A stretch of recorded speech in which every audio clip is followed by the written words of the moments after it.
Gaano nga ba kamahal ni Ate May si Erica Surita at gaano nga ba kamahal ni Erica ang ate niya na si May? Yan po ang ating mapag-usapan mamaya mga kalingap.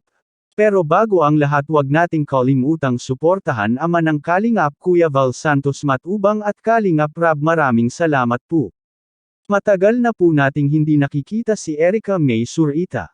Dahil sa kanyang desisyon na hindi na magpa-vlog kay Kalingap Rab. Sa hindi natin alam kung ano ang dahilan. Ang nakikita nating video clip na ito ay galing po ito kay Kuya Nel noong nag-celebrate po sila sa isang resort kasama ang Team Kalingap. Ngayon makikita natin na nag-1 ang lahat at kuha po ito sa kamera ni Kuya Nel na hinawakan ni Ate May ang ulo ni Erica at sabay tulak sa ulo.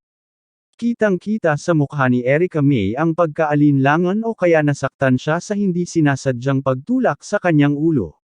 Pero alam naman po natin lahat na mabait talaga ang dalawang magkakapatid, nagbigayan sila at binabantayan palagi naman si Erica sa kanyang ate na si May. Hanggang dito lang po muna ang Kalingap Reacts TV update ngayong araw mga kalingap, ingat kayo lagi and God bless us all.